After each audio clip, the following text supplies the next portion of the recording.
me see. Oh, see. See, that time it didn't ask me. It just. It just said recording. Oh, I guess because I hit continue the first time, so that makes sense. You had continued the first time. Oh, you gave it permission to be recorded during the permission. So, guys, it's like I stopped. Welcome, one and all to another edition of the Ronnie Show. No, I'm just kidding. Ronnie and Markell. This is the Ronnie and Markell podcast. Welcome we are back. Here. Welcome back. We are here for Marvel. Really, that's what Marvel just dropped a fuck ton of stuff. How many episodes this year will we do based on Marvel? like every week we'll be like, in Marvel news, Marvel. So let's see. So just to give you guys a sort of preview of like what we're going to be talking about, we have the new Marvel What If trailer that dropped, which shows you now it's going to be 10 episodes of content that's going to be dropped. 10 episodes of content that's going to drop, because what's not really well put together. Well, it's done like that on purpose. But if you read into the synopsis of it, it looks like to me these what if stories all tie into a story in which all of these people will eventually become the what if Avengers, basically. Yeah. Like that's what essentially that looks like. So that's why it's a 10 episode series, because you got to tell the story of how all these different what if scenarios happen. So then we had Loki episode 5. We're going into, as we record, only a few days from now, we all will be watching the finale. And then you got the big movie that dropped. This is Marvel's actual first, if I'm not mistaken, this is Marvel's first movie that has premiered on Disney Plus, isn't it? Yeah, first movie that premiered. I think it's also their first movie back in theaters, isn't it? Yeah, it's their first movie in 2 years. They haven't had a movie since Far From Home. First movie since the pandemic where people actually headed back to theaters. Yeah, I saw it in droves. If you guys haven't gone out, this is like a plug for IMAX, but we ain't getting paid nothing for this. But if you guys get a chance to go out and see the movie and you feel safe to go do that, you do get a free comic book.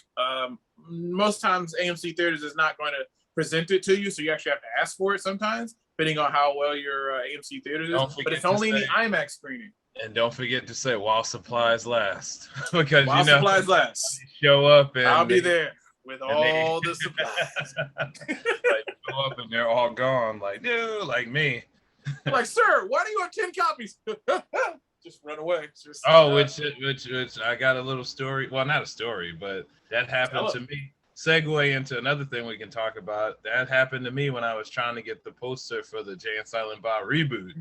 When I went to the second day showing when they put it out early, not the first day. So when I got there, they ran out of the posters, with the cock knocker fist. So I was like, damn it. So that blue one that was like the Avengers one. That one's right on my wall. You know what? I just thought about that. Being we're going to talk about the wonderful little meet and greet experience we had. I never actually got that poster. That's something I just put on my radar, like not even thinking about. I still got to get. I don't have that. Ooh, I feel like I want to take it off the wall. Oh my God, you made me just realize we did. So this past weekend, we got a chance to hang with down in Red Bank, New Jersey at the Secret Stash with good old Jay and Silent Bob themselves, the Kevin Smith and Jay Muse. And I realized that one thing, when you just said that poster, I have that poster right over here on the wall, signed by Kevin Smith the last time he came to New Jersey, but I don't have it signed by Jay. So now I'm like, he could have brought it. That was something I could have brought to them. It's okay, because I forgot like 3 other pops that I have that like from that meet and greet experience. Me following the rules. The rules actually said like bring 1 item, but of course nobody listens to that. So I brought like 4 different items that I had, but actually have like 4 other pops that I wanted to bring. But I got don't worry about the rules. I got a little lazy looking for them. Rules are sometimes made to be broken, my good friend. So do you want to start with the Kevin Smith thing? Let's start with the Kevin Smith before we start, slobbing all over Marvel, because there's just so much stuff that they're dropping out there. If you want to mention DC in here, we're obviously we're comic fans. If you know us, I know that Jason Momoa, aka Aquaman, or possibly formerly known as Aquaman, who knows. He has a new movie that is coming to Netflix called Sweet Girl. Did you see the trailer? Oh, I didn't see the trailer, but honestly, Jason Momoa, I'm a fan. So I saw the poster and I said, yeah, I'm gonna watch it because I'm just a fan of him. I mean, but That's literally what happens. yeah, It's really simple. It's what is it? I can't remember. Oh, it's kind of a interesting concept. And I'm pretty sure I've seen it before, but it's like basically like a pharmaceutical company had some like drug that they were giving out that when it came to like certain areas that weren't of poor people, they had gave out like the wrong drug or something that literally killed his wife, and he winded up doing something. We don't know what he did just from the trailer. He did something that pissed these big pharma guys off to get revenge for his wife, and now he's on the run, basically, him and his daughter. So it's like, it's that whole, his daughter, no remorse for the daughter. They trying to kill her too. It's big pharma. It's big pharma. So that's all I'm saying. They gotta hush everything up. Yeah, that makes sense. Okay. It's a giant conglomerate, a bunch of people running around with shotguns. So that's essentially what the trailer shows. So I'm looking forward to that. But jumping into our meeting with Kevin Smith. So the reason we were down there at Red Bank was they were having a birthday celebration, Jason Mewes' birthday. Oh wait, and I have to look at my picture because I don't actually remember how old he turned. Oh, the picture shows it? Continue. I'll just no, it's fine. We went down to Red Bank, New Jersey. Ronnie and I met up, and I drove down to Red Bank. We found some parking. We got some smoothies from Playboy. Thank you, Playboys, for the $9 smoothies. That was actually my first time having Pliable, and I gotta say, it's actually pretty good. Wait, that's right. You actually had a Pliable, or I'm pretty sure I was saying it wrong. I would just say player, because it just sounds like player. But they actually just built one close to me, so I'm like, yay, that's good to know. Coincidence? I got one in my town, and I barely go to it. It's on coincidence, or they got my house bug? Because I go to Red Bank and go to Pliable, and now suddenly there's a new one that opened up near where I live. What the hell? Because everyone loves smoothies, Ronnie. Everybody loves a smoothie. No one, that's so we went there. We waited for our times, and shout out again to Kevin Smith and Jason Mewes. They know how to create a great experience. Talk about how they had everything scheduled too with CDC guidelines. Like they scheduled people in block. I think it was like blocks of 10. I want to say. So also, just so you guys know, this is actually our first event, like signing event that we've gone to since the weird COVID snap. I think since February of 2020, right? Did we go to? Yeah. Well, yeah. Yes. C2E2 was our last. C2E2 was the last big event we went to with a crowd of people and met people and did things. So this was us not going necessarily. We were going there for personal reasons, not necessarily so for the podcast. But it was great anyway because we're fans of Kevin Smith and we love just about everything him and Jason Mewes does. Pretty much the name of the show is kind of a homage to the Jay and Silent Bob make a movie. Ronnie and Markell make a podcast. Our first movie that we watched of them was Jay and Silent Bob Strike Back. I still many times at Nork Screens. We were in that theater all by ourselves, which I know Kevin Smith would be like, I can believe it. Yeah, exactly. It's just like, yeah. Oh, wait, where in Nork? Yeah, I can believe that you were in there all by yourself. Like your appointment was first, so your appointment was at 11 o'clock. You were in the 11 o'clock group. But I thought that the most surreal moment, I mean, no matter how many times I meet the guy, I still get a little bit of butterflies. So after you came out from yours and you had went to the car to put your stuff away, when we were waiting and they were checking us in, he came outside as the person who was checking us and making sure we were ready. So it was it's kind of like a little. It's him. Yeah, he came out like, hey kids, and it was asked you guys ready? We'll be ready in a minute or whatever, yada yada. But I feel like the one thing that makes me always love Kevin Smith in general, out of any other celebrity, is I don't know. It's like he just, no matter how much success and stuff he has, he just seems like a humble, normal, the same guy. I know he is a normal guy, but he just seems like the same person no matter what.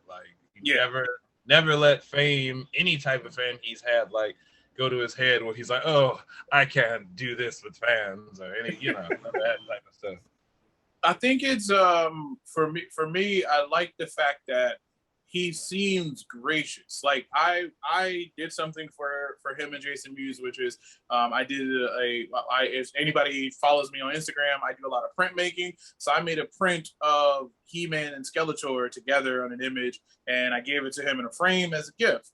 And my God, like looking at his face and seeing that he has anything to do with it, but he was just like, oh my, like he immediately grabbed it. Oh my God, this is gorgeous. Like, I love it. This and the other. Thank you so much. Like, I really appreciate this. You didn't have to give me anything. Like, you literally came here to see me and you wanted to give me something. Like, I can't, be thankful for a better life where people are, literally handing me free shit.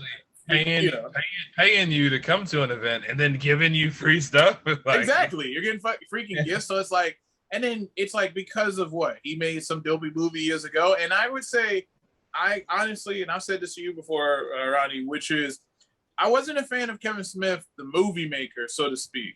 I became a fan so much of him as like through his podcast and through like his being sort of a geek connoisseur or like a top-notch, like, geek person that I respect his opinion. Same thing with Mark Bernardin. And through that, I think that's where I really was like, oh, okay, I'm a fan where I will actually pay money to go see his movies or do something with them. And his stuff is just a lot of fun. Like, we live in a day. What do you call it? I think first and foremost, I think it was just the peculiarness that this guy, Silent Bob, the guy that doesn't say anything or talk in the movie, was the guy that wrote and directed the movie. I think that was like the first thing that piqued my curiosity to become a fan of him. Like, finding that out about him. Like, wait, the guy who doesn't say anything during the movie is the guy who put all this together? Like, that just seemed weird, Exactly. That's ideal. But, yeah, that's what, and then you realize the fact that, like, we've been at this long enough. We got a little bit of skin in the game. Well, where I feel like we could sniff out a poser. Like, we can sniff out somebody who's trying to be a nerd. Like, hey guys, I like that Marvel stuff too. Or Ronnie's favorite. Hey, I watch Black Panther. Yeah, I like that Black Panther movie. I like Black Panther. It was pretty good. It's like, really? Name any character. Isn't that Chadwick? That Boseman guy. Yeah. So, I mean, in essence, like, it was great meeting with him and, like, having our personal experiences with him. Obviously, again, I told Ronnie ahead of time, but he didn't listen. This guy will sign anything. He will sign whatever if you bring your baby, he's like, where do you want me to sign? Turn that baby over and let him sign. Like, all right, so I gotta so the process when you walk into the store, like, I don't know, I'm pretty sure it was the same with yours. Jason Mewes was streaming everything on Twitch. It was like another added bonus. But they had you line up, and then they made us go around, and they basically like greeted you, and they took a group shot picture with you. And then once you got all of the pictures out of the way, then Kevin Smith came to the front of the store, and he was like, hey guys, I just happen to have a Sharpie, so if you got things that you want me to sign, I can sign them. So then, like, of course, and no matter how many times, like, I say, all right, I'm going to break the rules or whatever, I was a little nervous because, like, I don't know, especially when they said they were, like, a little pressed for time because they were running behind. So I thought, oh, no, I don't know if he's going to sign all my stuff because they're pressed for time, trying to get everybody. So, like, he got to, like, it was, like, 4 people in front of me. He got to me, and he was like, hey, how you doing? Said, how you doing? I've been a fan, met you a bunch of times already. And then I gave him the pop or whatever. I gave him the first one, and I was like, I got like 4 more. And he was like, even if you had 10 more, no problem at all. And he just started signing them, and I was like, holy crap. And then in the midst of him signing and stuff like that, I was asking him, I did get to ask him another question I never got to ask him before, which was I asked him, was he open to doing any comic book collaborations with any other writers? And he honestly told me, Ronnie, like, you shot what Ronnie meant to say in hood terms is, I wanted to shoot my shot. I was shot. I tried to see if I could get a project going with Kevin Smith. But yeah, so he basically told me, like, right now, like, probably no, just because, like, he's like, he says he's busy and he has a lot of other projects that he has lined up and trying to get done. Well, right translation to that is, I'm sorry, Ronnie, it's not me, it's you. no, I understand. He was like, he got a lot more stuff that he's trying to get done before he dies. And I'm like, all right, he had a heart attack experience, so I understand that. And then he was telling me a little behind the scenes in terms of He-Man and the comic book, which, you know, it's funny because remember we didn't agree on like the writing of the book, and I was like, it doesn't feel very Kevin Smith-esque of the book, which is funny for him to tell me like, oh, I didn't actually write the script. I just helped, like, I helped with the story, but I didn't write the script because I don't have, he told me, honestly, with all the stuff I got going on with the podcast with Mark Bernard and stuff, I don't have time to sit and write scripts anymore like I used to. So I was like, oh, I was like, that makes so much sense. Cause yeah, I was telling him like, cause it didn't feel like it had any like Kevin Smith-ish feel to it. And he was like, yeah, I didn't write it. And then of course he exerted his own humor. He was like, yeah, so if you didn't like it, you know, blame the other guys. I'm like, good job. That's a safe way to protect yourself in the comic. It's like, you like that Kevin Smith He-Man written by Tim Sheridan? Like, totally different experience. Which is kind of like, basically what he said is, I'm the EP on this. I'm just going to attach my name to it and I might get some money for this. But ultimately, like, I'm not the guy sitting there on set going, let's not do that. And then let's not forget, they did give us some little goodies. It wasn't just like you'll sign what you want and a picture. They actually gave us some little goodies. So I don't know if everybody can see it clearly. They gave us a little Bumpman and Chronic figure signed by Kevin Smith, and then they got another one here. Little show and tell action from Ronnie. Show and tell, look, signed by Jason Mewes, which is dope. A cool figure, man. Yeah, and then I'll show one of my signed pops. I'm like, this was a moment for me because I have literally met Kevin Smith at least like 6 or 7 times already. Got the man to sign movie tickets, posters, everything, but I was always like, never got him to sign a pop, and finally got him to sign a pop. So when he was like, you want me to personalize it? I'm like, I want to be like, hell yeah. So yeah, I got him to sign a couple more. Oh, and I got to show that because I'm bragging now. I just got to show this. Oh, this humble brag. Him and Jason Mewes to sign Masters of the Universe Revelations. Yellow guy. I have the power now. Yo, Ronnie, you got the juice now. Yeah, and it actually says, Ronnie, I have the power. And I'm like, hey. And tell him too, that is only the second one that he has signed since those toys have released, which you can find plenty of those Skeletor guys at your local Target. And I love that Jason Mewes had to add their signature like old school Clerks because he wrote Snooch. Yeah, that's what he wrote on my comic. I had him sign the Masters of the Universe comic, and he wrote like J Snooch, and then Kevin Smith signed it. So listen, it was a very cool experience for any fan. I think the one thing that I loved about that was that it made me feel like as long as places have that kind of like covert, they're COVIDizing things where they're trying to keep it safe by like going like, because me and Ronnie came at different times, but we were only like a half hour apart. But they legit was like, okay, no, you have to stay within your group because we basically got to keep everybody who is in this group together for, safety reasons and things like that. And I'm like, okay, it's okay at this point, in my opinion, not to like bring it to the, COVID conversation, but it's part of everything. So whatever. It's to the point where like, if we're going back to doing things and we're trying to do them in the safe as possible manner, I'm all for it. Like we got a bunch of other conventions that are coming up that we're going to be going to and different events that we're going to be going to between the rest of the summer and probably in the fall as well. But again, I'm just looking for me personally, and I'm pretty sure Ronnie agrees. I'm just looking for that safety, baby, because I like these people, but I don't need to, experience. I'm not trying to get the vid as Kevin Hart says. I don't need the vid. I like to steer clear of that. But yeah. So I think that definitely great experience. So Kevin Smith definitely knows how to treat somebody who, comes to one of his meet and greets. But speaking of treating somebody really well, I will say that Disney Plus treated us very well by giving us two great things in 1 week, which was the first one was Loki episode 5. The episode was, how do I put this? A fuck ton of Easter eggs. A little bit nerve-wracking, just because I'm like, who the hell's behind the TVA?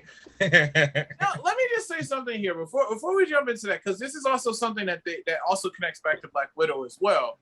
But I have to say that if you notice something that Marvel has been doing with their new phase of things, and it's like, I hope that they stop it after Black Widow, is the who's the villain, guys? Oh yeah. It all seems like we're trying to guess. We're trying to guess where this is going, where this is headed. Like, I know it works, but like at some point, it's like, all right, like let's not beat this trope into submission, where we're just like, hey guys, this next show, because I feel like at this point now, I guarantee you that fans, I can speak for myself, but also I think there's some fans out there would agree that we're getting to a point now where there is not the Mephisto level mystery behind the Loki villain. Like, I think some people are just like, you just fucking show us. Like, who is it? Like, let's not go with the fatigue here of like that. Now, here personally for me, I know we're about to find out who it is in about 72 hours, so I'm very excited for that. But at the same time, I'm also still keeping to my original theory, which is this villain is not Kang. I think we might get Kang in an after credit scene, but I don't think the guy in this house is Kang. I was gonna say that. That's my theory too. I think that we're gonna get deceived in the next episode. We're gonna get deceived into believing that somebody else is behind the TVA and a bunch of action and stuff is gonna happen. But I think the after credit is gonna be Kang, and we're gonna find out that he actually is behind the TVA. That's what I think. It's gonna be like. I think it's gonna be that. I think that we're gonna, because I realized that too. I'm like, I don't think that we're gonna get even when Mephisto actually does make his appearance in the Marvel Cinematic Universe. I don't think it's gonna be in any of the TV shows or any of the movies. We got to think about, take it all the way back to first Avengers. When did we first see Thanos? In an after credit, because that's what will reel people to come back. Not seeing Kang show up. Who's this guy? Yeah, if Kang shows up on the last episode of Loki, I feel like that doesn't really get people to come back. What gets people to come back is if you give us some cool action and this happens with Loki and that, and then you find out, it was the fish guy, the fish guy file cabinet dude that was like, what's a fish? If you make it seem like he's the one behind the TVA, and then an after credit shows you that was all an illusion, and Kang actually is the guy behind the TVA.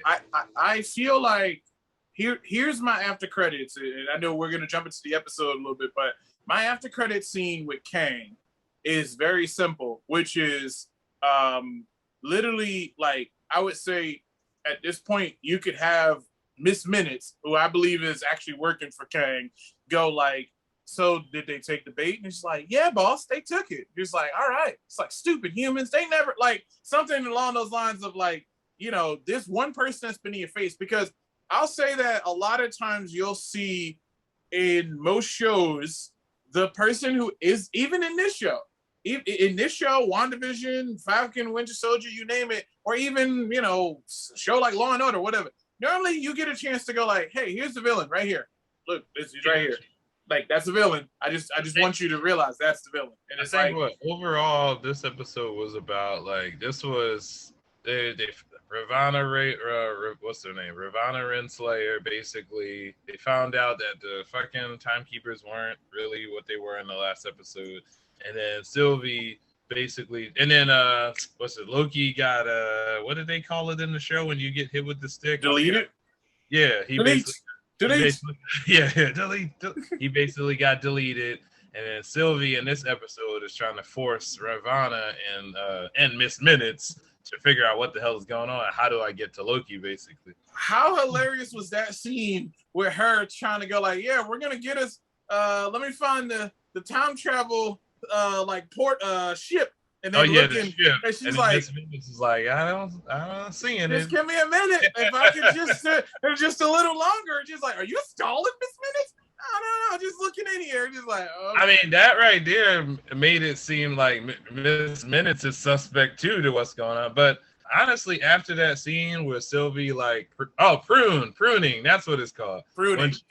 When Sylvie pruned herself and wound up where Loki is, I was thinking that the scenes that follow with Ravana, I don't think she knows who's behind the TVA too. I think to a certain point, she was, just like managers, even when you work at a retail store, like managers know stuff, but you don't really know what the store manager knows. Like the top person never actually reveals to you every single detail of what's going on. So I feel like it's the same way. She was led on to a certain point, but I feel like even she doesn't probably know what's really going on herself. Because think about it, all the TVA people are from different places. She probably was from somewhere else too, unless they're going with the Kang actually is a part of this. Then we know that she was like a love interest of his in the comics. So yeah, that's the thing. Like I'm curious to see like if it is Kang, because like before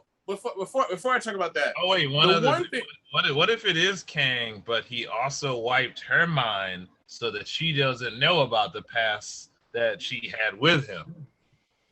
I don't know. I feel like we're giving way too much power to this guy that like we still aren't 100% sure if this guy is the big bad. But at the same time, one of the things that I couldn't help but enjoy out of this whole episode, which was basically after Loki gets pruned, and also that was the name, Mobius got pruned, and Sylvie pruned herself. They met up with these other Lokis, which were like all of these different variants and stuff like that. So it's just hilarious. Like we got Richard E. Grant, which he was amazing. Yeah, Kid Loki. You also got Vote Loki in this last episode. Which one? In episode 5, we actually got Vote Loki also. Oh yeah. You got that Loki for a second, which was like it was just nice to see. Which threw us for a loop, because I thought in the trailer that was the Loki that we know, but it wasn't. Correct. So somehow, some way, whoever this villain is, that's one of the reasons why I keep feeling like this villain has to have some type of connection to Loki. Which to me, there's one thing that I feel like will probably drop people's jaws. I was going to say draws, but whoa, that's a totally different situation. And that's probably more like romantic movies and stuff like that. I would love to see a moment in time where the person that's at the house is Loki's mom. Yeah. I mean, that would make it hard for him. I can see something like that, because then that's something that plays against the character to like mind-wise to the decisions because they got there and his mom didn't really die and it was her. He wouldn't be quick to try to kill her like Sylvie would. Correct. And then then it also becomes this sort of rift, because it's like, well, this is the person that's caused all this pain and torture. And then Loki's, wait, hold on a second. It's like, but I thought you were with me. And it's like, no, wait, it's not that simple. Like creating that kind of conflict of like, oh shoot, like, he wants to kill the person, but like, or he wants to stop the person, but before he just kills that person, he wants answers, because he's like, this Loki is still in love with the idea of his mom. But what we're learning from this episode and throughout this entire series is that there are multiple variants of everybody. There's a variant of Tony Stark. There's a variant of Captain America. There's a variant of everybody that exists in the multiverse, and that's the wonderful thing that we're learning. Now I gotta ask this for us. You think that multiverses exist in our reality? Like if it's like there's like a different variants of you? I would say, yeah, in my opinion, being a little Neil deGrasse Tyson for a second, I believe so. I honestly believe that in the sense that in creating life, and I don't want to go too philosophical, but I'll just say, yeah, I believe that there is multiverses in different dimensions in which there are different people, and it's kind of funny too, because it's like I love the movie. It's one of my favorite Spider-Man movies of all time, which is Spider-Verse. But Spider-Verse is the key Marvel movie that holds that title of like, hey, I really like this is multiverse. Because if you remember, the goal of the villain in that movie, which I love so much, the goal of Kingpin was to basically steal his wife and kid from another multiverse. Oh yeah. He didn't give a shit, but he just wanted his family back. Yeah, and that same thing is sort of happening with Guardians of the Galaxy, which is we saw a Gamora die from a different like time stream, and then we have because that becomes an issue too because now we got another Gamora who's not that familiar with the Guardians of the Galaxy she's with. Correct. So now that it begs the question of whether or not being a multiverse person and not existing in your multiverse, what does that do? Because I think back to the Ancient One. When the Ancient One was talking about removing the stones, and it creates this branch off because that was removed. And the whole point of Endgame was Captain America went back. We basically went in time, borrowed the stones from different time streams, came back to our time stream, beat Thanos, and then returned those stones as if nothing ever happened. But and within that whole thing, just to add on to what you're saying, I always keep questioning that too. Didn't he change things himself by staying with Peggy? You remember in that when he went back, he didn't come back. He stayed with Peggy. So I feel like I don't know if they're ever come back though. I mean, he did come back. He came back, but he essentially still changed something because in that when he went, he actually did have a relationship with Peggy. So I'm like, I wonder if they're ever going to explore that in the future. Like, technically, if you're talking about time travel and shit, he did change something by going and having a life. Technically, yeah, he did go. Now the thing is I would say from the superhero standpoint, that stuff never changed. That's the stuff that didn't actually change. Or was the TVA like, it's okay, we give Cap a pass. He was frozen in ice, so. Here's one thing I think about, though. She did pass away, and I always think to myself, like, the repercussions of those things. So it would be, like, heartbreaking to find out that him deciding to basically be selfish for a little bit, like, and go have a life with her is essentially what led to an earlier death for her than she would have initially had. Because it's like, hey, she just lived to like maybe 75, 80, and she might have lived to 100 and had, a different life if, she would have been able to go on and never have had that life that he got a chance to do with her. And then of course, with the time travel thing, there's always been that other thought in my head, especially with the Secret Invasion coming. What if that wasn't Cap that actually came back? Like, what if somewhere in there when he put the stones back, the Skrulls got a hold of him and snatched him up and kidnapped him and sent somebody back, posing as him as an old person? I mean, you wouldn't be too far off because with Secret Invasion, that's what Secret Invasion actually is from the comics. Pushing my glasses for a second, which is just basically they kidnapped a bunch of different heroes and put them on a ship.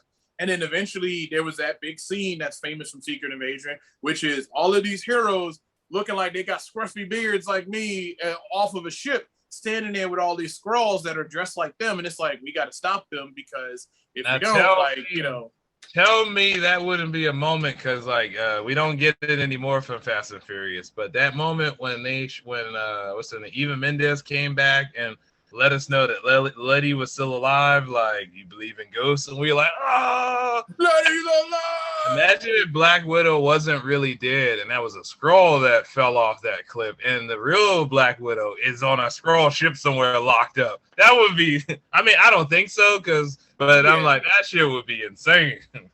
I feel like that's where one of those things where, like, she's the one person that, like, you have to do right by the heroes in which their death has to matter. Like, bringing everybody back just because, like, hey, I got this, like, guy named Loki who, like, got his neck snapped, and I'm going to go back in time and make a show that's going to allow him to, this particular Loki, to not essentially die, but go on and, like, have some type of life in another multiverse so that he doesn't affect the current time stream or whatever.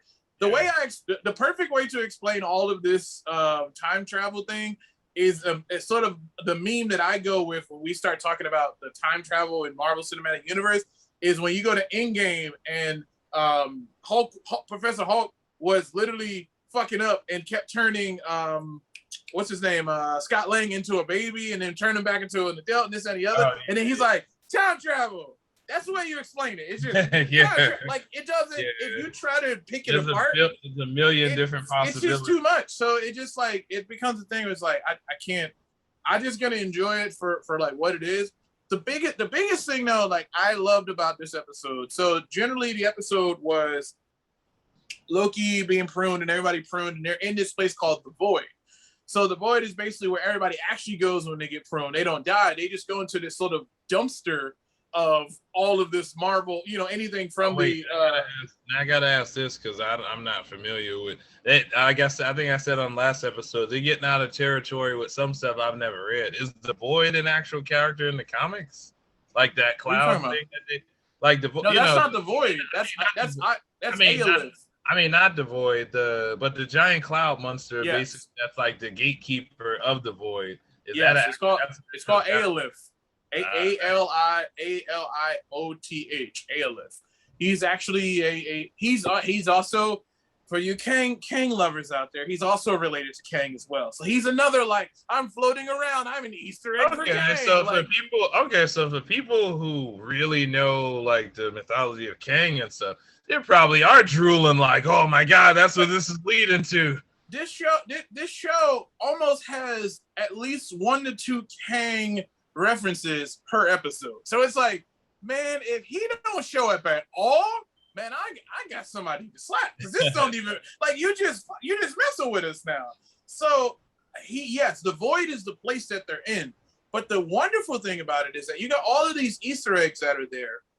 But it's like I love that somebody at Marvel spends the time to actually make not only the things that they show on screen be Easter eggs for the comics, but Easter eggs for the real world that we're in, like the world that we're in right now that we can touch and we're in sitting here talking to you. You got to give another shout out to, I know this has to be somebody's job, but since Iron Man 1, I don't care if they got fired and they replaced the team, there has to be somebody who's been in charge of keeping up with all this consistency. Like keeping up, they must have like road maps and fucking notebooks filled with shit. It must be like a giant fucking endless board. Like, okay, so then this person goes here, and this happened in Civil War, and then this, because like to keep track of all that on their end is like there has to be like a team of people who's literally that's my job is to keep track of all the movies we're making to make things stay consistent and it makes sense. I'm with you because I feel like this episode was bombarded with so many Easter eggs that it's like I want to say there was. If I can answer my own question, it's the same thing like the Marvel retreat that they have every year. Every year, Marvel has a retreat with all of the writers and all the storylines that they plan on working on that they're pitching for like future events and comics. They all talk about them together and jot notes and stuff. That's probably what Marvel does with the filmmakers and the screenwriters. So that, okay, I made Captain America 4. So when you made Captain Marvel 3, they probably already have notes and stuff to keep in mind. I don't think that's the same thing with the Easter eggs. I think that's more so individual teams, though. Oh yeah, Easter eggs. But more so, more so what I'm getting at with the Void is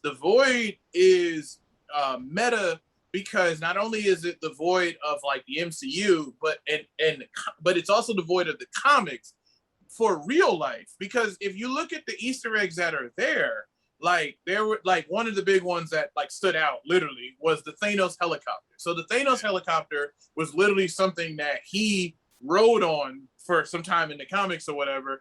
But the other meta thing that is connected back to that is if you go back to Endgame, look at Thanos' weapon. It's literally a helicopter propeller.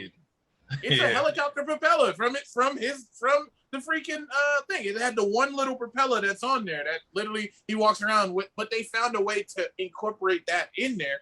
But also the Void is, from a meta standpoint, is a dumping ground for the Marvel history of comics. Because all of these, like the Thanos helicopter, that doesn't exist in the like it doesn't exist in real like canon now. Yeah. Like it doesn't exist in the realm of Thanos now in comics. But it did at some point in time.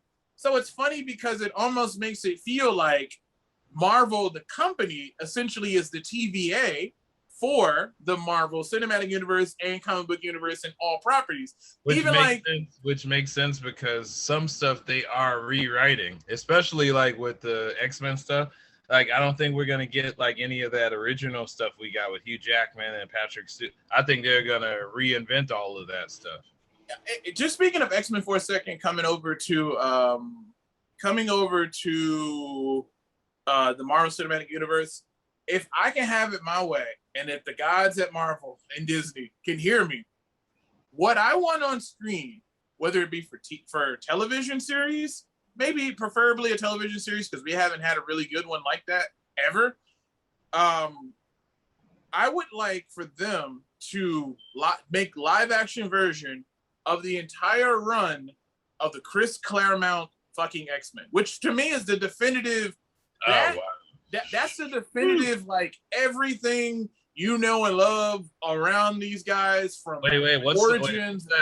Wait, I see a red dot on your forehead. What is that? What's up? Like if Marvel was like watching this recording, that's what we planned on doing, you son of a bitch. Because to me, it's such a. I know that they tried to do it a little bit with the Michael Fassbender and James McAvoy ones, which was like they kind of did like a time period X-Men, which is interesting. Yeah, they did a little snippet of it, like when they brought the Sentinels and stuff into it. Yeah, like the way they were trying to connect it back and everything. And they also did that in Black Widow, which we're about to talk about. But like they did that so well that like I want to see. I personally, in my hardest of hearts, and I know they tried to do it with like First Class and Apocalypse and that Phoenix burning bullshit that happened. We don't speak of that Apocalypse. We don't speak of the dark. I want to see Apocalypse again in the Marvel Cinematic Universe, but a good one. So we'll just pretend like that didn't happen. Hey, look, you know what? Everybody gets reborn again, even if they do something shitty. Because Oscar Isaac is actually going to be Moon Knight. So that's right. Everybody gets a second chance when it comes to Marvel because they go, "You're a good actor, and we know that like it wasn't your fault that happened. So, would you like to be Moon Knight?" And he's like, I don't know." And he's like, "What's that? What's this? Oh, wait, I thought that was like you just writing on a piece of paper. Is that my check? Yeah, let's put on the Moon Knight costume. Let's do it." You know, oh man, just because you brought that up too.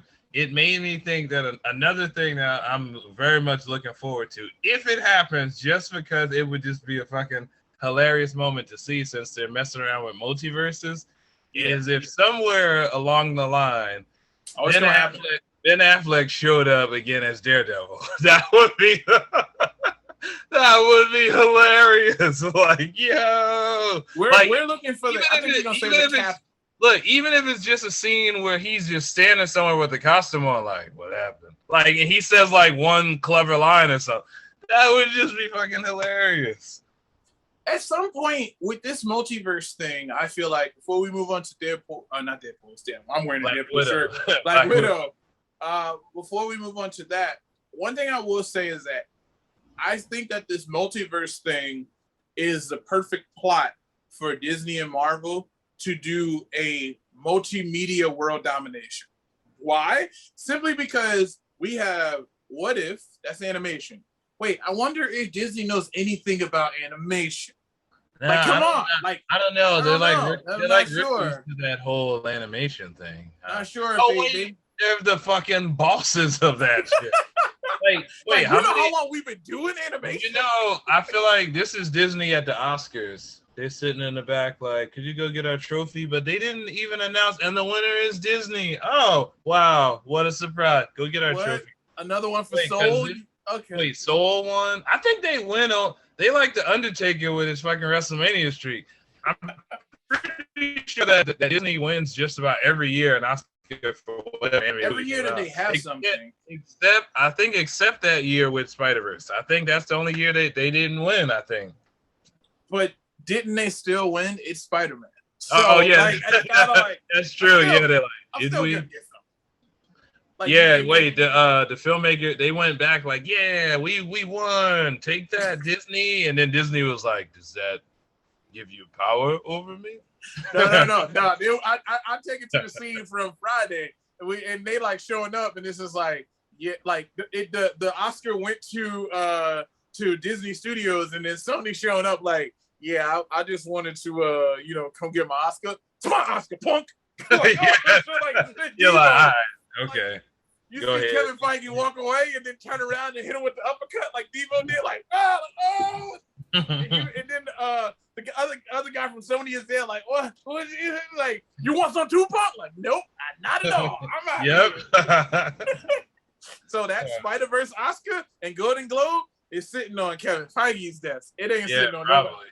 And Bob Iger, he's just sitting there like, yo, if you want to come visit it, you can on the weekends. Don't come around here. You see that movie when it comes on, it says in association. What that means is we get all the proceeds, the profits, and everything. All you get to do is work. That's it. We send you a free T-shirt, a knockoff T-shirt, not even real. And before we get to Black Widow too, I got to give one. I don't know if you watched it yet. I haven't watched every episode, but a shout out to the new Monsters Incorporated show. I've not watched it yet. Is not even a spoiler, but like just giving you a quick synopsis from the beginning, just to with that nostalgia, which is this like I love it when whoa, you didn't do that right. When we have nostalgia from Disney, we put a little line down. Make sure we get in there. But yeah, so like you remember the original Monsters Inc. the ending. Basically, at the very end, they found out that laughter was more powerful than scaring kids. Correct. So this new series is featuring a new monster who gets a letter, basically that he's got accepted for a job at the Monsters, like the factory. But this takes place right before Waternoose. Remember the Waternoose guy? And that's just because I just saw it. I remember his name. But the Waternoose guy was still in charge. When he got the letter, the Waternoose guy was still in charge. So he thinks that screams, like scaring kids, is still a big thing. So this takes place like right before the original movie ended. So he's been training to scare kids, and then he shows up on his first day of work to find out that he has to make kids laugh. Yeah, like that premise. And then Mike Wazowski and the other dude, they're like in charge now. They took Waternoose's spot, so they're in charge. And there's like a lot of other new characters, but all the original characters that are still there, everybody's voiced by the original people from the original movie, which just that's got that like, Disney money right there. Nobody going nowhere. Shout out to Disney. So definitely to give that a chance, because I think they had me when I saw the monster was reading the letter, and my brain realized like, wait, this is connecting from the movie, and he's about to find out. I feel like the audience knows what he doesn't. He's been preparing this whole time to scare kids, and he doesn't know that you have to make kids laugh now. So he has to figure out how to make people laugh, not scare them. It's basically the equivalence of like, I did all of this training to run a marathon, and then you found out you're going to be weightlifting. Yeah. You're like I have no muscle mass. I just can run really fast. And it's like, so it's eventually like almost like a fish out of water, type of story. Like, I love that. How long is the episodes? I want to say like 30 some odd minutes. I didn't watch the whole thing. My daughter was watching it, or your niece. She was watching it. I just glanced at the first few minutes, and I was like, oh, wow. Definitely have to sit down and watch this, because that opening sequence had me hooked. Like, holy shoot! And see, what I love about that too is that just like there's no expense that's too small. I'm pretty sure just from the commercial I saw it has the detail of the last Monsters at Monsters University detail in a television show. So they're spending movie budgets on television. It looks really good. And I'm also on to you, Disney. We always wanted a sequel to Monsters, Inc. Instead of giving us a sequel, you give us the continuation of a TV show. That still doesn't mean that in the future you could still make a sequel to the movie. Like, These guys, well, man. the idea is that you like the same thing they're doing with Marvel and their own properties with Pixar and Star Wars. What they're doing now is something that once again has not really been done to this level. If spoilers, the after credit scene of Black Widow connects back to a television show, Hawkeye, that's coming. So this is also the first time. You mean Falcon Winter Soldier? Say that again. You mean Falcon Winter Soldier? No. You're thinking of so. Well, no, I'm spoilers, thinking about too. Like it's gonna connect with Hawkeye, but it also connects with Falcon Winter Soldier because what's her name? The Ravana.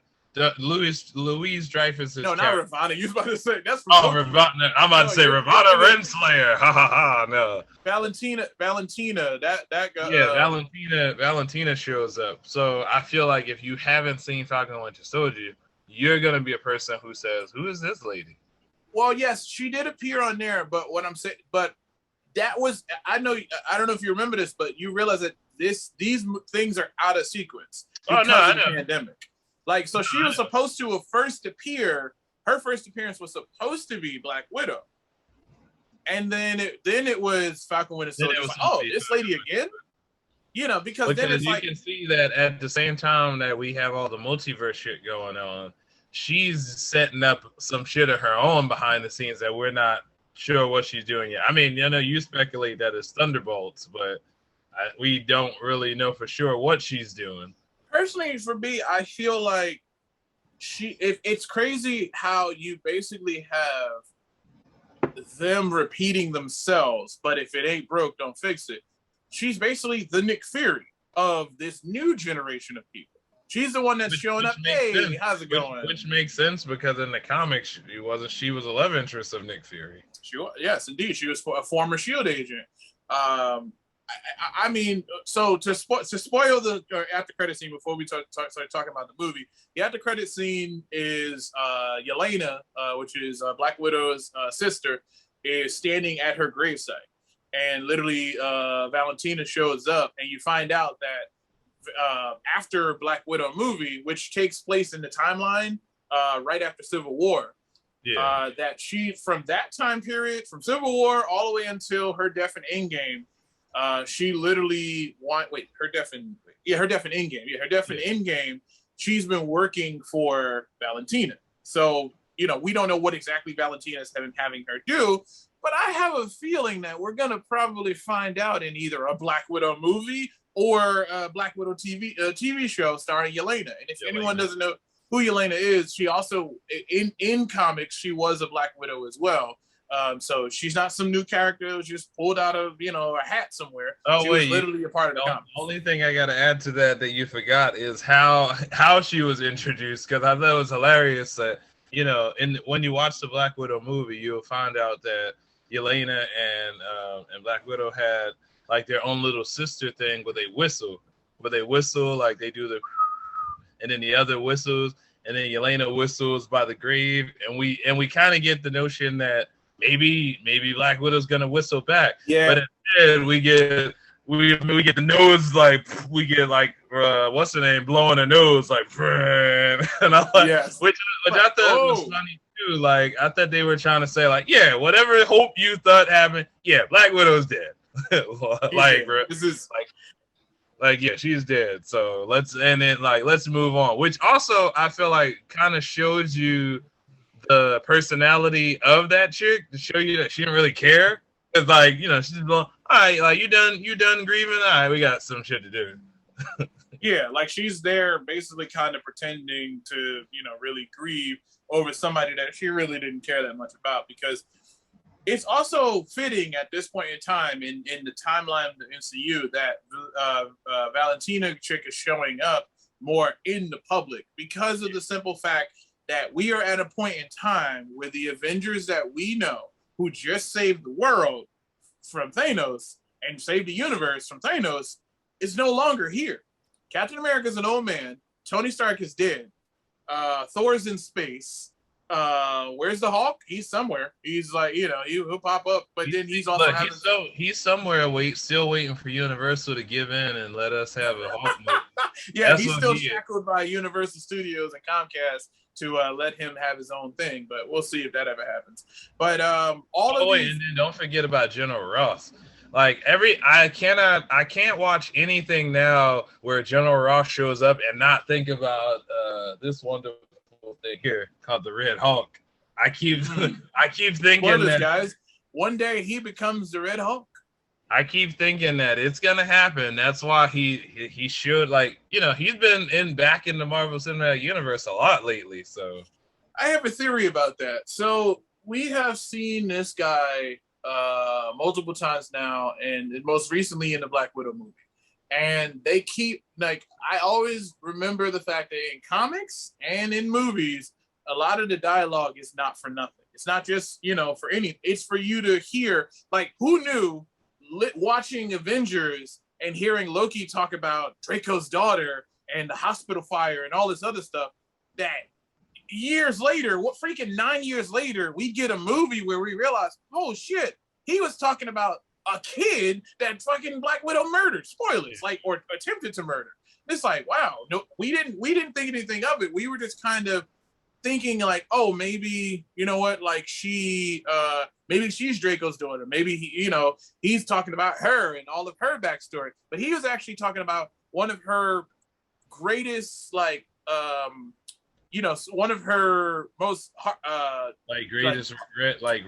One of her greatest regrets in all the stuff that she's done as a Black Widow of having to murder a child. But that's what makes her movie, like, I know some people didn't like it, but I know that's what makes her movie so relevant and so good, is that it's like we find, not to mention, I'm going to just give Marvel props for what they fucking deserve. These guys are so dope at this point. They said, whoa.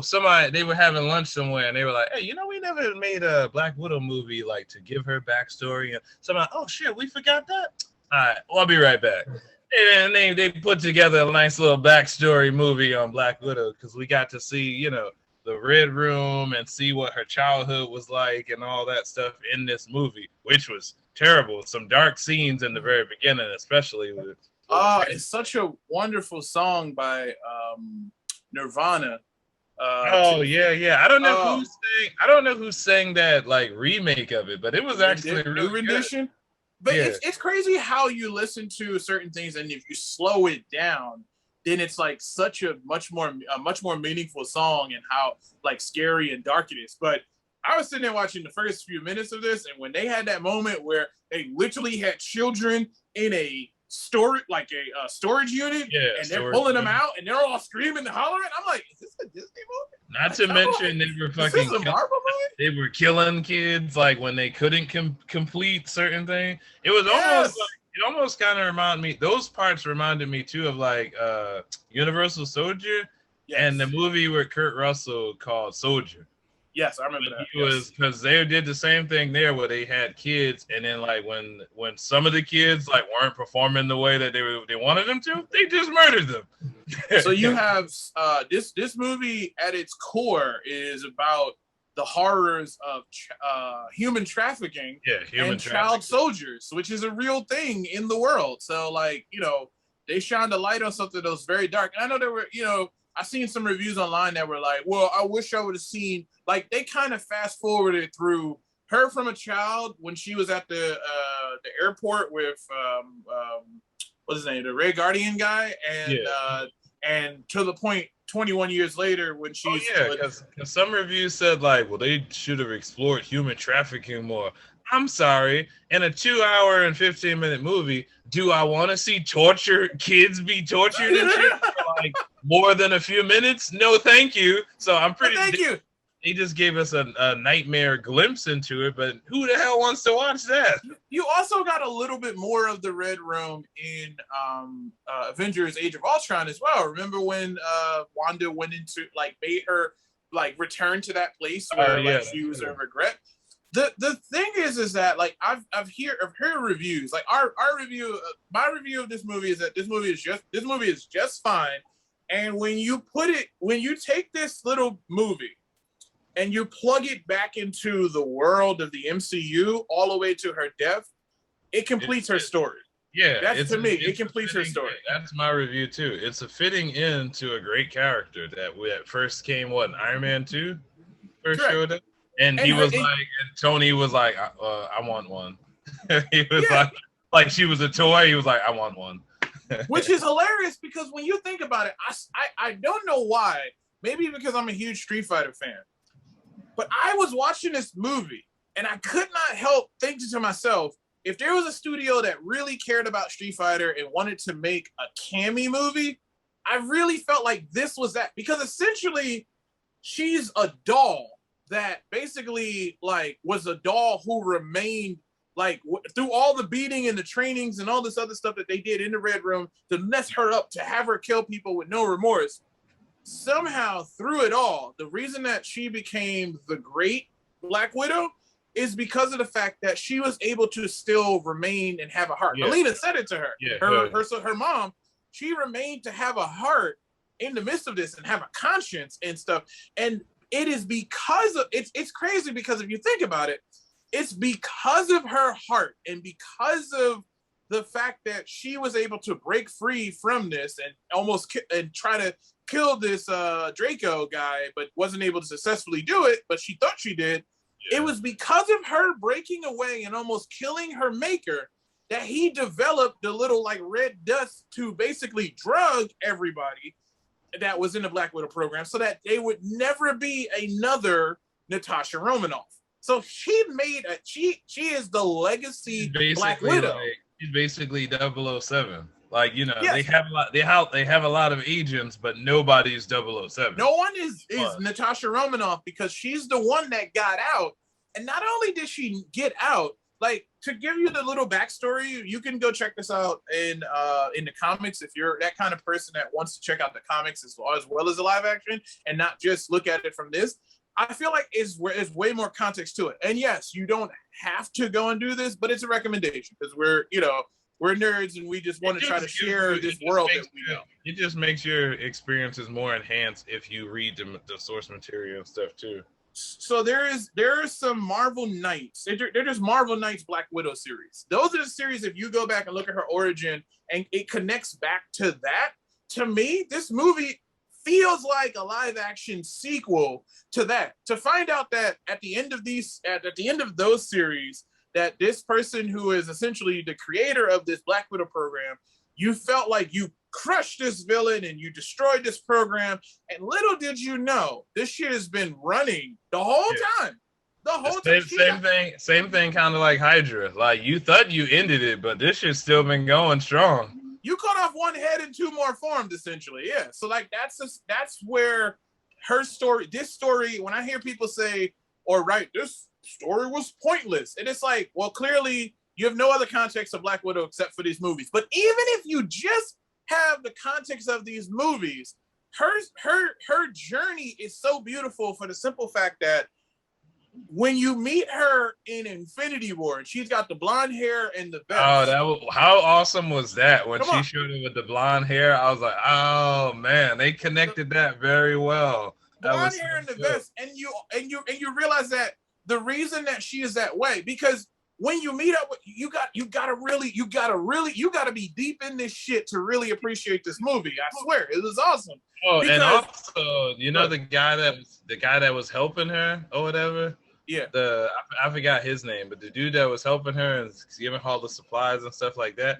I was thinking, cue for, like I was thinking, because I'm trying to follow we're getting so to the point. So I'm like trying to follow the timeline, because this would be after Nick Fury was already dead, right? So I was thinking, like, what if that guy is really like a Skrull working with Nick Fury, and that's why they gave Natasha, like, that's why they're helping out Natasha with whatever. You want a lot of people to be Skrulls. No, because I know that show's coming, I just keep looking at like characters, and I'm like, where did these this minor characters with big roles? Yeah, like, where did this minor character come from? Like, who is he? And he has all these connections to get her planes and money and all this stuff. And I'm like, well, who throughout these movies had connections out the wazoo?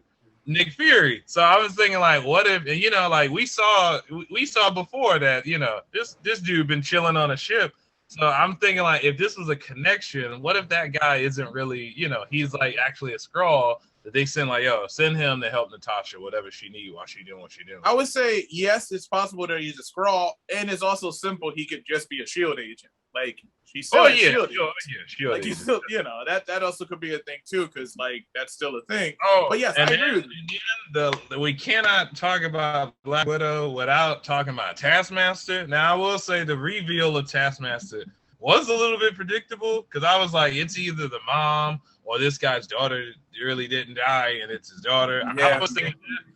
But I'm going to go ahead and give props because in the words of, the Braun Strowman give these hands, everybody that got into a fight with Taskmaster got them hands. These hands. They got these hands. That happens in like the first 20 minutes of the movie, the fight between Black Widow and Taskmaster. And it's like, she didn't win that fight. I don't think every fight that Taskmaster had in that movie, I don't think the good guys won any of those fights. And when Red Guardian fought, he was getting thrown through windows and shit. He was getting beat up. Well, it's not fair because you're basically fighting a person who has the fighting abilities of like 5 Avengers. So and it's like and they're enhanced as well. And she's like the perfect soldier. So yeah, that's true. Spoilers for anyone who if you're watching this and you haven't watched Black Widow, I'm sorry we're spoiling it for you. Many apologies. We done. Many apologies for that. But if you have and you want to enjoy the experience with us, I feel like I was fine with the whole it being Draco's daughter because of the fact that Draco's daughter was the biggest red in her fucking ledger. Like she's killed a lot of people, but the thing that Loki mentions in Avengers 1, and the thing that clearly is the something that like really resonates with her. There's even a very powerful scene which I love, which is a moment where like you're not thinking anything of it. Taskmaster gets like put into this glass like chamber and it's stuck in there, and the building is literally like the evil helicraft that's in the sky. The helicraft Red Room, basically. Yeah, Red Room is in the sky, literally. And they're in there and it's destroying. And she's in there and she knows who it is after having this wonderful sequence with the, literally beating Draco. She has this thing where she's like so apologetic. And you can see that like she's saying she's sorry. Taskmaster don't want to hit shit. But, she wasn't in her right mind. So she was just singing murder, death, kill, murder, death, kill. Murder, death, kill. Literally, yeah. So it's like, they have this red. I was joking around with it with Danielle, and I'm just like this red Disney dust that they have that can just basically fix all of the things. And I'm pretty sure there was a bunch of people that had a problem with that. I have a fucking problem. They told you it's science and stuff, so it's like yes, if they're using chemicals to like mess with your head and make you do stuff, then yes, there could be some chemical that's created that can do it. Like stop with the sometimes I feel like some people. They are okay with putting logic on certain things and then like leave it out of things like Mortal Kombat. Okay, so, I'm sorry, I don't know what that makes sense with anything, but just when it comes down to it, it's just like when somebody's actually trying to tell the story of whatever's going on, I kind of believe it within that time frame. Like we talked about Fast and Furious before. Whatever works for the logics of this. Yes, physics and science don't exist in the Fast and the Furious world. We know that. That's a whole separate vehicle in itself. That's a whole separate thing. Half of those fucking characters should have been dead already with the stuff they've been through. It's for real. So, like, I have no problem when they do this. But the thing that really hits home with me is that, like, you can see between the point in time, if you look at the whole timeline with Black Widow, if you look back to where the turn of Black Widow from what she was when we met her to the turning point for her character, her journey began in Iron Man 2. But she was still, at that point in time, she was still just a secret agent just working for a new boss, which was Nick Fury. Because if you go to that Marvel Knights comic book, she traded on Draco to go to S.H.I.E.L.D. And then she went from S.H.I.E.L.D. working with him to meeting up with Tony Stark and being the undercover double agent there. Even in Captain America Winter Soldier, remember when they go in for the mission and she's downloading the stuff on the USB And Cap's like, what are you doing? We got to do this. And she's like, you have your mission and I have mine. Like still had a whole nother agenda. She still had a whole nother agenda. But like that movie for me, and that's only because like it's such beautiful storytelling. The only person who is heroic enough to be able to change somebody at that with that kind of problem in the MCU is a Captain America. That's how you know you're a Captain America, because you could spend a weekend with Captain America. It might be hot and sultry, but you can spend that weekend with Captain America, and I guarantee you would not come out the same person. And that's what happened. I think that was Peggy, not Peggy Carter. What's the other Carter name? Her Sharon Carter. Sharon Carter. That scene in Winter Soldier when she was like, I hope to see you soon, and she's like, hope so. They understand. It's a matter of, and that's why for me personally, just taking it to Marvel but taking it to somebody else, that's one of the reasons why I really love the choice of them taking Sam Wilson and Anthony Mackie. Bravo to him, because if you look at that show and you look at the characters are changed by him. Not only his like big speech that he had at the end of the show, but I think in Sam's case, he was more so maybe enhanced. Like he was changed a little bit too, but more enhanced because he was already like a good dude who kind of knew how to do shit on his own and stuff when we met him. So think about it in the same thing that the. And then he schooled Cap. Remember when he was talking about like the people that he mentored and stuff, the PSD people? He was telling Cap, he was giving Cap advice on that stuff. Literally, he's a guy that works with people, with PTSD and all kinds of things that come home from the army. But think about that show. PTSD. I think I said PSD. Oh my god. he helped John. He changed John Walker. He changed Carly. He changed Bucky. He changed like almost everybody he came in contact with. So that's essentially what happened with Black Widow. So even Peggy, because I was gonna say, the Carter chick, she tried to shake it off a little bit, like, hey, get out of here with that shit. Yeah, get out of here with that shit, that Captain America shit. Like but that's the effect that somebody that is great as a Captain America, whatever the title may be, or whoever you are, that's what it does. So she changed into this person who is more about having a family dynamic, because this is where the movie is so perfect in the alignment. Before this, that whole thing happened. That one thing happened, which for 1 second in her life, she had a little bit of normalcy, and it was snatched away from her. She became an assassin for 21 years, killing people. Then defected over to defected over to what's his name? Nick Fury. Did a bunch of like potentially dark shit. We don't even know some of the assignments he sent her on. We don't know what adventures she got sent on by Nick Fury, and I'm pretty sure she killed some people along the way.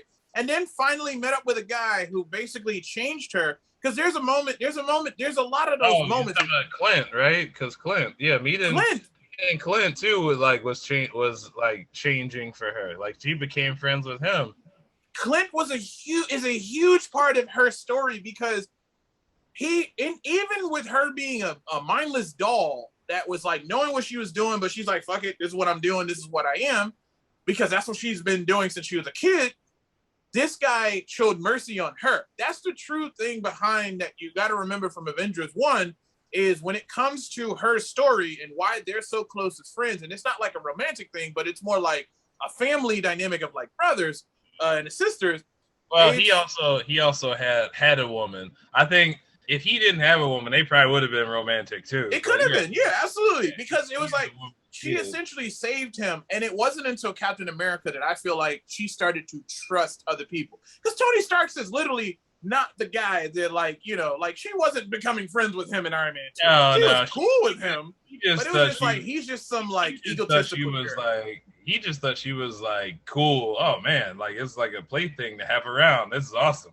But think about it this way. So if you take it further on, each of the movies, all the way up, I'm leading you breadcrumb trail up to Black Widow, right? So if you look at it from a standpoint of like what happened to her in Age of Ultron, and then Civil War. Civil War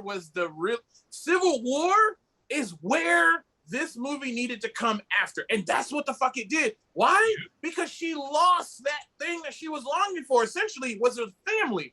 And if you what I love this movie, Black Widow, because if you think about that, the family she had broke up, and then she went and found her old family, and then her movie took her on a journey back to her original family. The only other family she knew besides the Avengers.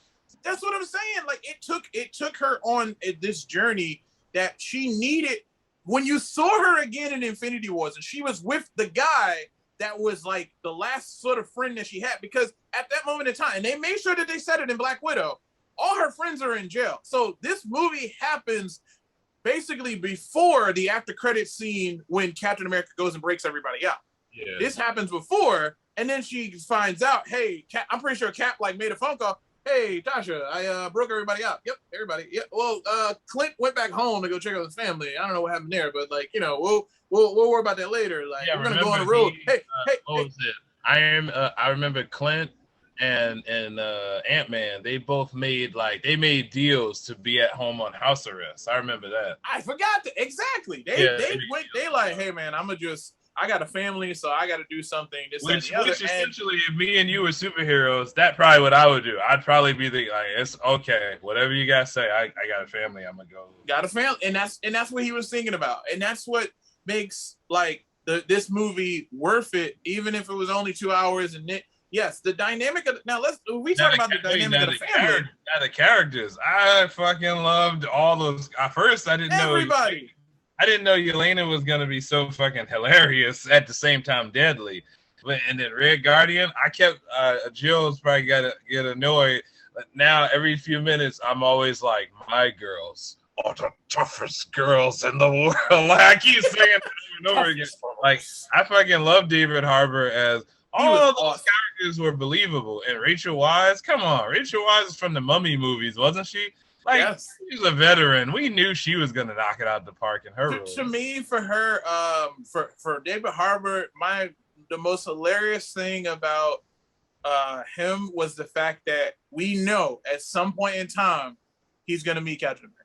Because he talked about because he was obsessed with this guy. He was saying I'm just as awesome as he is. Oh, and that prison scene with him was awesome too. Because he's, he has super strength. All these guys trying to beat him in an arm wrestling match, and he's just killing all these dudes. Let's not do this. You don't want to do it. And the guy's ready to beat him, and he literally snapped that guy's arm, had his freaking dangling wrist. And I'm I just think remembering that, Red Guardian had super strength, so that really meant that fucking Taskmaster was a badass because she was throwing his ass around like nothing. Correct. She's enhanced and everything. So that's the sequence of him getting out of prison was great. Yelena, she really I don't think Yelena is there to replace Black Widow, but she's similar in the sense of her journey to what she knows. Because think about it. When that whole thing went away and they went away from her and, she turned herself into Ross, or it seemed like she didn't necessarily turn herself into Ross. I think she just got away. Black Widow. I think they all just got wet. She stood there and had the real cool superhero moment with the light behind her, and it looked beautiful. But I don't think she stood there and waited for them. I don't know how she got that way, but whatever. I don't think so. I think they got away. I definitely think that in the future we're gonna see Red Guardian and those characters again too at some point. Really? You don't think you think? Come on, for a fact. You can't make as awesome as characters as they were and not.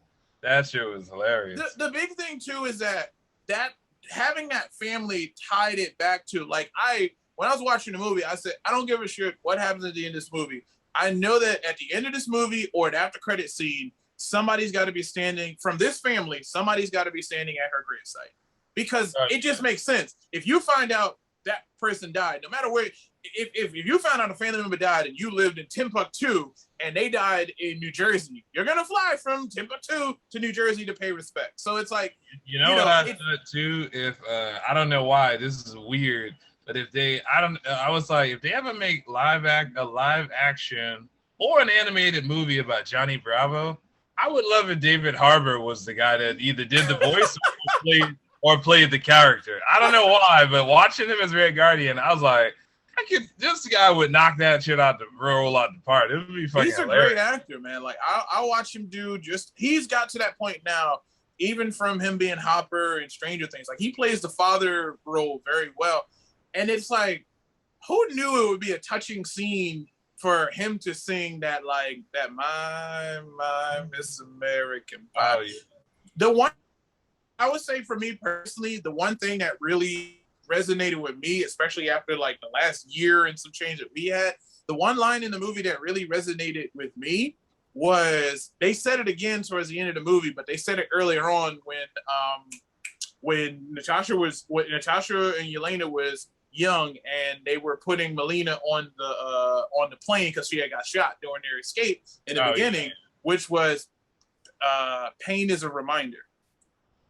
Oh yeah. And I was just like, and they said that again, I was just like, yeah, man, that's gonna stick here. It's a reminder to you, and just like it reminds you of the fact that like, you know, you're still here, you're still you know, able to do things, and as long as you're here, you can still do, you know, great things and do them and represent your family and stuff. Exactly. So I was just like, that really stuck with me. And one thing, speaking of representing your family, I'm like, Mila Jovovich's daughter basically made her debut in this movie. I don't know if she's ever been in any other movie, but her debut in the MCU, because she played young Natasha Romanoff.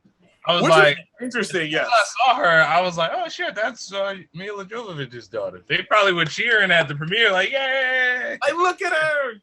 It's like she's gonna be an assassin. Now she's gonna years from now they can make a reboot of Resident Evil and have her daughter play.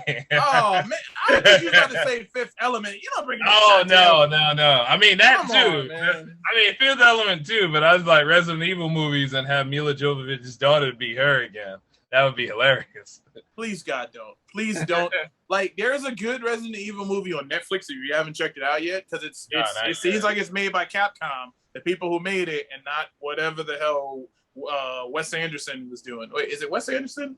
Wes Anderson. But yeah, Wes Anderson did the Resident Evils. Remember, Wes Anderson is also Mila Jovovich's husband. Cool. Those movies still sucked. No, I mean, think he's probably a cool guy. I have to debate you on that. I didn't think they sucked. They were some of them were but they didn't suck. They were pretty good. Given the time they came out back then. Now I'd like to see something new and more, consistent with the actual video games. But back then we went to see them. We were excited when they first came out. I think I've seen about 2 of them. How many they made? 7? Oh, they made like 7. Oh, I saw it all the way through to the end. You know me. Once I commit to, even it could be the shittiest franchise on earth. Once I've seen one, I got to see how this goes. I got to see how this is. I can fully commit. Human Centipede. If they made like 9 of the movies, as terrible as I thought that movie was, I'm like, all right, I just got to see if somebody else's ass is gonna get tied to someone else's face because I seen the other one. Bringing it on home. Your score 1 to 10 for Black Widow. 1 to 10 for Black Widow. I gave it a 9 out of 10. I loved it. It was awesome. I'm with you. I would say 9 out of 10. It felt like an action movie that, yes, this is like, you know how I was shitting on Venom, like, it feels like it came out in the 90s. Like, this is a action movie worthy of our time. Like, it was appropriate, made sense. Like, it fit into the story. Like, boop, I'm gonna just slide this right into here, and it doesn't. To me, it doesn't necessarily interrupt. The only thing that sticks in my brain that I don't need an excuse to go watch this movie again, but I'll just watch it, and just for that part is I need to go back to the moment when Hawkeye and Black Widow were standing in front of Red Skull, and he mentioned who she was related to or whatever. And I just, for some reason in my head, for some reason I felt like they said something about Draco or Dracoff or something like that. I don't remember, but a part of me is just like, that's one little piece of the tape that it plays in my head that I don't remember the audio. Now I'm gonna have to go back and do the same thing. Yeah, I need to see it just because I want to make sure that there's not like any inconsistency in there. Again, I'm a nerd, so it's not gonna change my feeling about this movie. but it is like I feel like this was properly done. It was a good story, and she got a nice send off. Like she literally, like they had her fly off, and we got a great after credit scene as usual that takes us onward. And you notice it was only one. Like it wasn't like 15. And sets up conflict for Hawkeye already. It's like we don't even know what the show. That's the thing. We don't even know what the Hawkeye show has in store for us. But we know one person who's coming after Hawkeye already in the show. So I want to give my theory on that after credit scene. So to tell everybody what happened, basically Yelena is at Natasha's gravesite, and it looks like there's been a lot of stuff that has been brought there. So it seems like some time has passed, and she keeps bringing more and more stuff, like every year or whenever it happens. Valentina shows up and says, "Here's your next target." And they open up the iPad, and it's Clint. It's Hawkeye.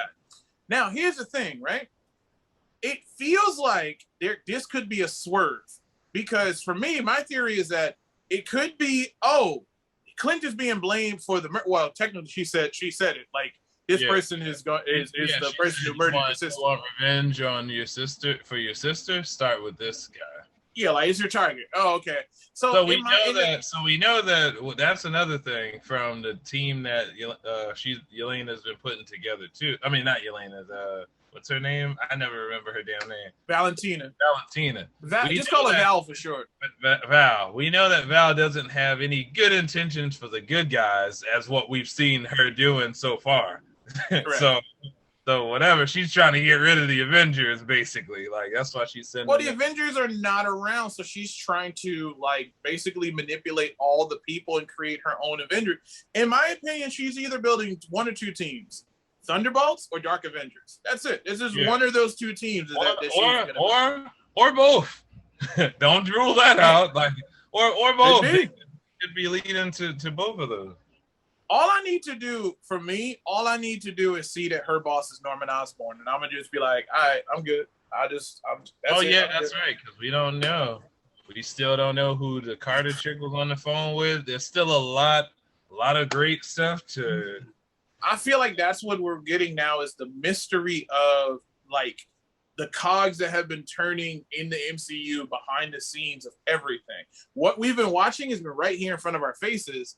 But there's been a lot of stuff that's happening in the background. Like, while the Avengers is sort of on hiatus and not around, we're getting the rise of villains, basically. There's all of these villains that are coming out of nowhere. And I also want to point out, too, is the fact that, let's also remember the fact that at the end of the movie, Taskmaster's still alive. Taskmaster didn't die. And then all these other Black Widows still exist as well. So clearly, there is no doubt in my mind that at some point in time, those Black Widows are just fine with Yelena. So if she ever needs some help, she's literally got potentially Taskmaster and the Black Widows to have, as well as David Harbour and Lee. Also, you got to look at that on the other side of the coin too. Is you don't know what the Draco do. You don't know what other people he had helping run his organizations too. So there still could be a wing of a bad guy. Because remember, he said he had those chicks all over the world. So there could be some divisions of them with some other supervisor bad guys that we might meet in the future that, In my opinion, if Taskmaster gets the justice that, I feel like can still happen, whether it's a man or a woman, guys, get over it. Like, it can happen. It could be either one. I mean, it could definitely we can still see, maybe for anybody who might have been disappointed in Taskmaster.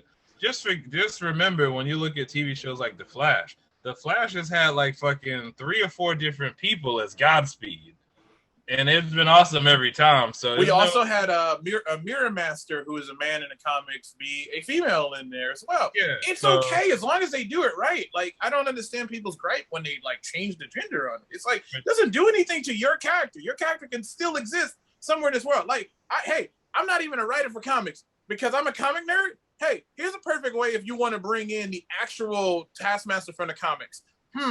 Maybe you just have an assassin that clearly, I wasn't 100% sure if her Taskmaster ability to copy you was based on that mask or if it was based on something internally with her.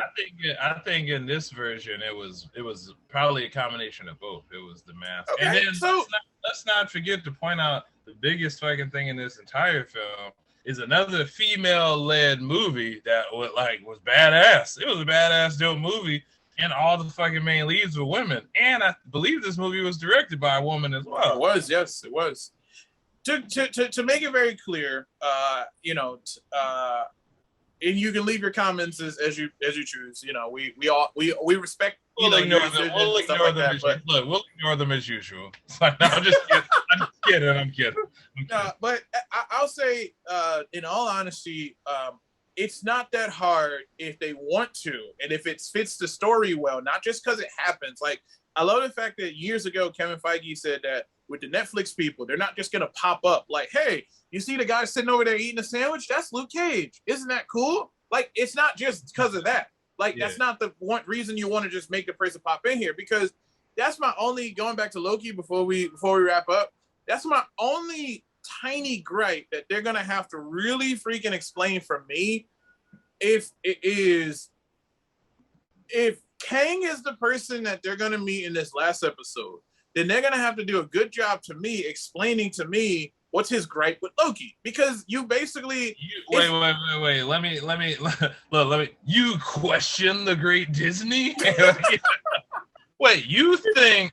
I'm sorry, but after watching what they did with Jake Gyllenhaal as Mysterio and the second Spider-Man, you really think that if it is him, or even if it's not him and it's somebody else, you don't think that they're gonna make you go, oh, when they connect? Why Loki? Isn't it? Wait, I feel like it's like that scene in White Chicks, and like, you want to talk about mother? I feel like that. I feel like the screenwriter would be like, he want to know if it's gonna connect. Oh, he want to know. Watch this. Press play. Like, watch this. Here's something that I know you said before in your review of Loki, the previous episode 4, and also the Black Widow movie, tying those two together, since that's what we talked about mostly in this episode. Both of their shows are all about identity. Well, I'm sorry, her movie and his show are all about identity. And it's important that we stress that, because that is something that is very important for anti-heroes. I feel like they're paying a lot of attention to anti-heroes this phase around. Well, I would even say heroes. I would even say heroes too. But yeah, you're right about anti-heroes, because their stories kind of take the backseat most times to heroes. But because you're like, oh, you're the villain, and it's more like Disney's like, you can be whatever you want to be. But also like, villains, villains start out a lot of times as heroes. So their stories, they're heroes of their own story. Yeah, like their stories, they have an interesting journey. Is a cause-to-every effect. Nobody just doesn't become a villain. Most of the characters, especially in comic book lore, you don't just start, oh, I'm a villain just because I hate everything. There's a reason or a path and a series of events that happen that lead this person to becoming a bad person.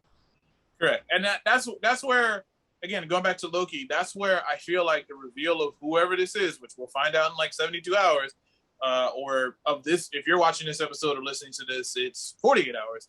But it really drains home with me that whoever it is really has to connect to this person really well. I got faith. Going back to the Jake Gyllenhaal thing and thinking about it overall, I love that how also these new phases of people that are coming along are basically having to deal with sort of sins of the past of the other heroes. Like, if you think about this, like, this whole thing of like Taskmaster doing all this stuff is a sin of her past coming back to her in physical form. Not like metaphoric, like, no, like, it's not metaphoric. It's more of there's literally a person here coming back to try to kill you, of you trying to murder them. Because it's like, have that conversation with somebody that like, hey, somebody tried to murder you and burnt like half your body, and like now you're like a robot in a suit, and they're like, hey man, I'm sorry about that. Yeah, right. No, I'm going to murder you. Like, you mean the villains in RoboCop? They couldn't have done that. They couldn't have just came to him like, "Hey, man, sorry about murdering you and ruining your life." That's a perfect example. Yeah, they like blew him into chunks. They blew him into chunks, and this guy, literally, his wife and kid moved on. Like he lost everything because of that. But not to get into RoboCop before we end this, but at the same time, you got to think that was what you signed up for. If you think about it, as a police officer, your life is on the line. He signed up to get blown into chunks? No, no, but that was also showing like that's the risk you take as an officer too. Like you're putting a lot, which is why police officers and teachers should make a lot of money. Like I go out here and put my life on the line. This is true. I mean, they shouldn't live like celebrities. Like I don't want no cop making no $20 million. But 40K to go out and potentially go down an alleyway and get 40K? Your own head. Yeah, you 40K being a manager at Target. 40K. That's what I'm saying. Some cops and teachers. You got cops and teachers out here making fucking the same money as a manager at Target. So yeah. Shout out to all managers at Target. I have no disrespect, but if you're making the same amount as a cop, you should be proud because there's nobody walking into the store on a daily basis trying to like take you down. So you should be grateful for your job. But I think that wraps it all up and brings it on home. I do agree with that. This has been another episode of the Ronnie and Markell podcast. Recapping, we dived deep into we dove deep into Black Widow, Loki episode number 5, and we touched on the What If series. Check out the new trailer and let us know what you think in the comments below. And we also got to touch on Kevin Smith by shaking his hand is what I mean. Whoa, when we got to meet him at the meet and greet. Well, see, I did a little bit more than that. Oh, wow. Okay. Man. Keep that. Oh, I'm sorry. I'll try to keep that privately to myself. Listen, I tell you what, a picture doesn't come for free, okay? It's like, here's that picture. So, Kevin, what are we doing now? That's my old school porno noise. If anybody knows the old 90s porno music, that's hey, would you like a bottle of Snapple? I want your Snapple. What was it called? Skinamax. Yeah. Oh, God. Save that for another show. That's the R-rated edition the X-rated edition of our show. Oh, I'm so sorry. I didn't mean that. Bye for now, guys. See you next time. And we're out.